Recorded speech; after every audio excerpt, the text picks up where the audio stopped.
Aujourd'hui, je te propose un gâteau tout simple, mais pas n'importe lequel. Un gâteau à tremper, soit dans ton café ou ton thé, ou alors encore un bon chocolat chaud.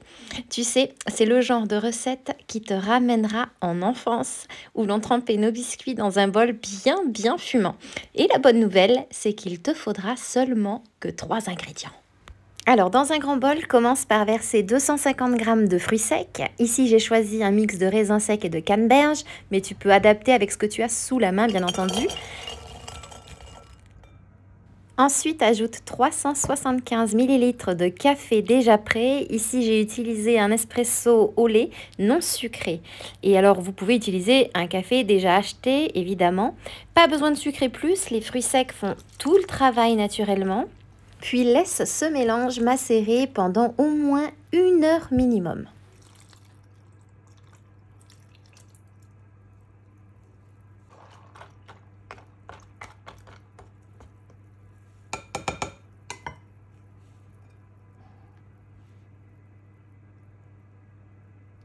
Une fois que tes fruits secs ont bien été hydratés, sépare le café des fruits secs.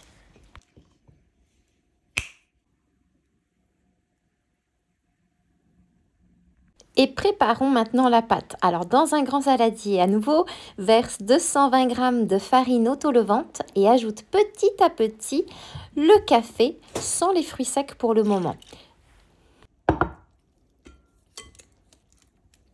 Puis fouette doucement à la main jusqu'à obtenir une pâte bien lisse, à peine épaisse.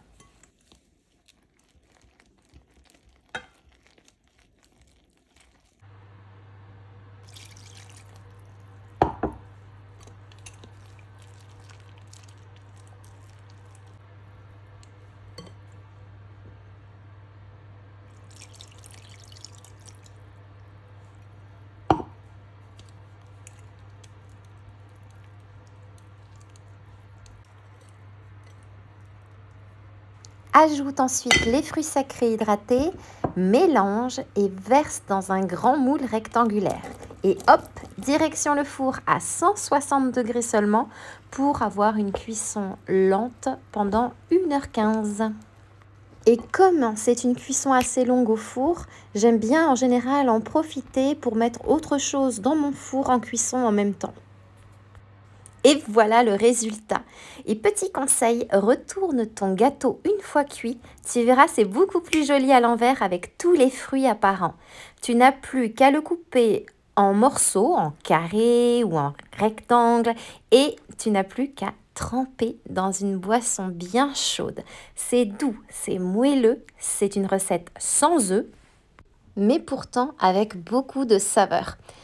Maintenant, voici ma question pour que tu puisses me répondre en commentaire. Est-ce que tu trempes ton gâteau jusqu'à ce que ça fasse splouch ou bien est-ce que tu le trempes rapidement par peur de perdre ton gâteau au fond de la tasse? Alors moi, j'avoue que j'aime bien jouer les super-héros, mais seulement pour la première bouchée. Mais en attendant, j'ai vraiment hâte de savoir si toi, t'es plutôt croqueur ou sauveteur. Et maintenant, il ne me reste plus qu'à te souhaiter une délicieuse dégustation.